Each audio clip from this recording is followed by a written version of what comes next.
aconteceu que, como os homens se começaram a multiplicar sobre a face da terra, e lhes nasceram filhas, viram os filhos de Deus que as filhas dos homens eram formosas, e tomaram para si mulheres de todas as que escolheram. Então disse o Senhor: não contenderá o meu espírito para sempre com o homem, porque ele também é carne. Porém, os seus dias serão 120 anos.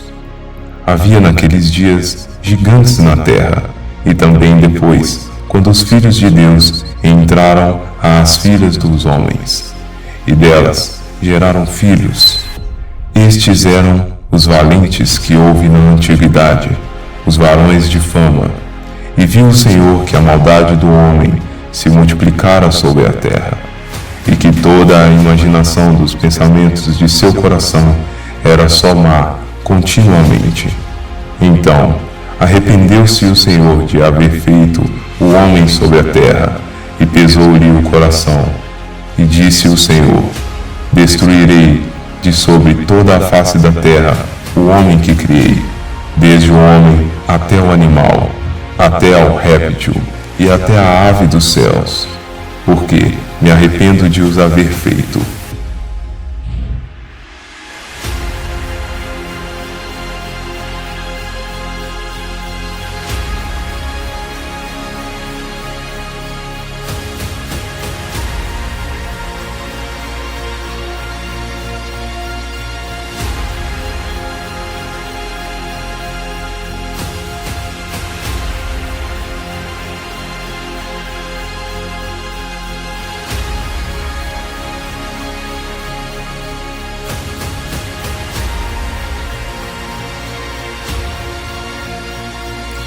Por séculos, estes versículos foram suprimidos em seu conceito primordial.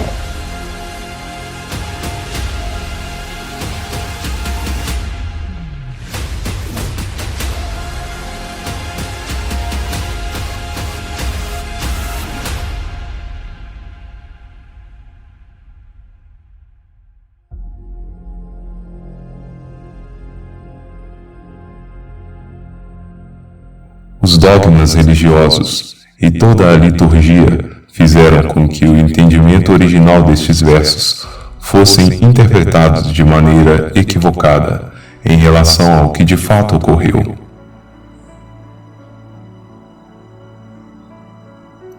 A palavra no texto em hebraico usada para homens é Ha'adam, que significa humanidade. O próprio nome de Adão está relacionado à primogenitura da humanidade. A palavra para filhas é Ovanot, o nome dado à mulher Eva.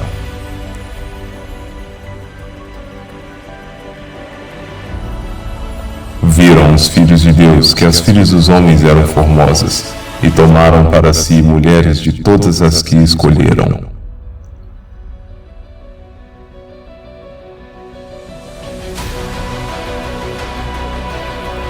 Aqui, a palavra usada para filhos de Deus é Bnei Ha-Elohim, que em real se traduz como os filhos do Deus, ou deuses, e não filhos de Deus, pois o sufixo Ha refere-se ao artigo indefinido, podendo ser masculino ou feminino.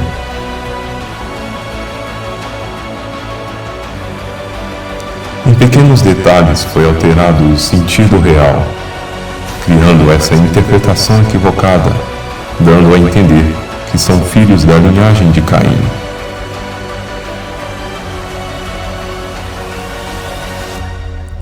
No contexto original, o trecho para filhas dos homens é Et Bnot Ha'adam, e não deixa dúvidas quanto à interpretação dada no contexto angelical.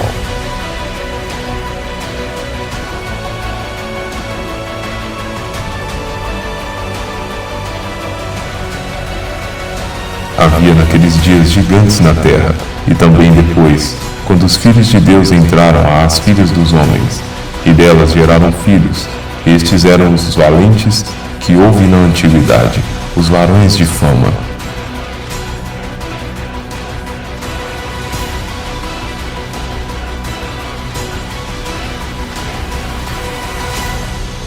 A palavra usada para os valentes é Ha-Giborim, que quer dizer másculos, fortes ou dá o sentido de virilidade.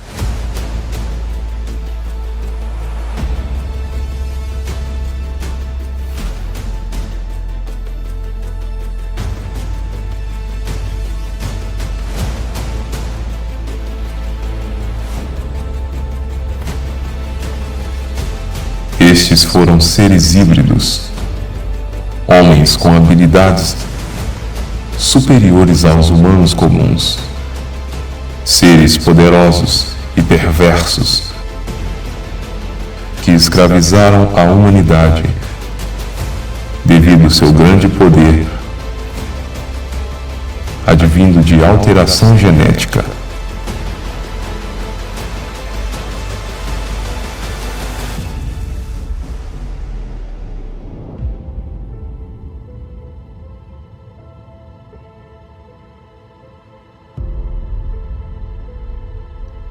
No versículo 4 encontramos Ha-Nephilim, para gigantes, que foram seres caídos, que trabalharam a corrupção entre humanos, gerando os seres híbridos, desta vez para filhos de Deus, Benei Ha-Elohim, e para filhos dos homens, El-Benot Ha-Adam.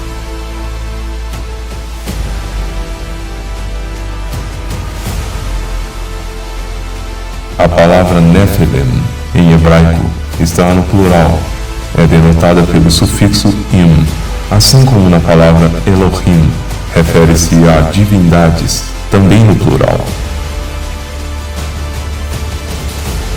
A tradução da palavra Ha-Nephilim para gigantes é equivocada, uma clara tentativa de subornar a mente ou a capacidade cognitiva do leitor.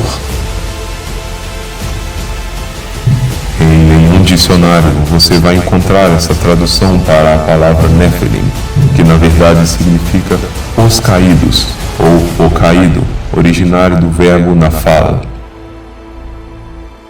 O sistema claramente tenta empurrar essa realidade alternativa para a nossa mente. Porém, não há nada em oculto que não venha a ser revelado. Os textos originais claramente mostram que o termo "os filhos de Deus" era usado, a mesma palavra usada para o nome do Criador, em todas as escrituras que transliteramos para Elohim. Já os filhos dos homens, a mesma palavra dada ao nome de Adão. Em Números 13:33, a palavra utilizada é a mesma, ou seja, Ha-Nephilim. Em uma tradução mais fiel às transliterações corretas seria: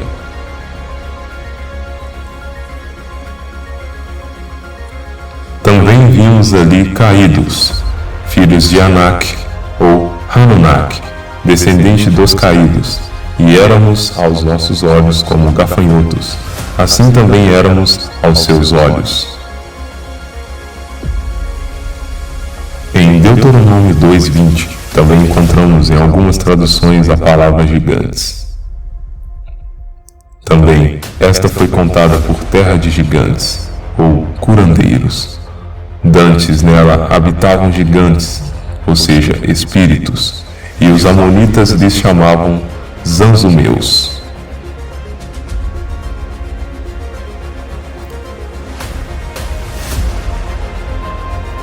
A palavra aqui usada para gigante é, na verdade, Rephaim, que traz o significado de curandeiros ou espíritos.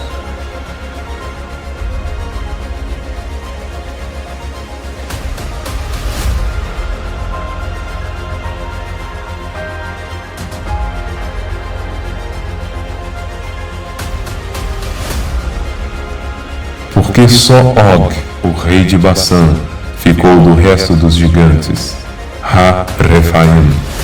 Eis que o seu leito, um leito de ferro, não está porventura em Rabá dos filhos de Amon, de 9 côvados o seu comprimento, e de 4 côvados a sua largura, pelo côvado de um homem.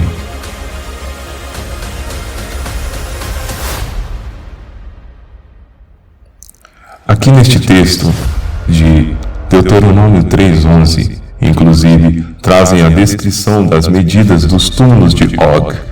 Realmente vemos que ele tem 9 côvados de comprimento, ou seja, cerca de 4,5 metros, denotando realmente ser gigante o rei de Bassã.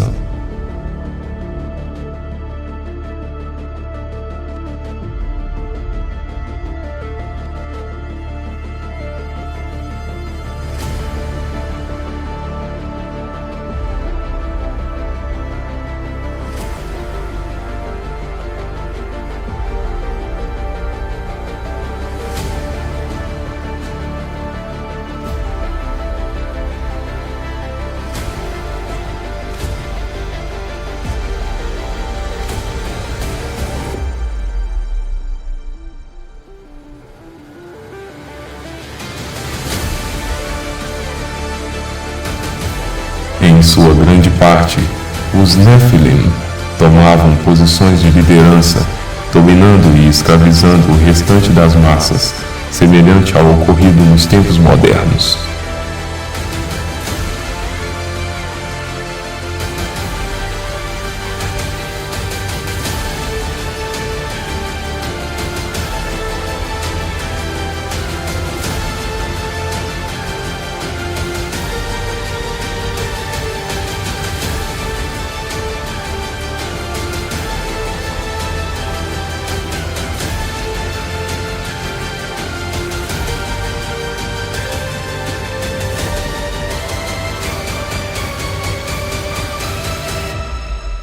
Os governos atuais são comandados em suas origens por seres descendentes dessa mistura de seres caídos e também da linhagem corrompida de Caim.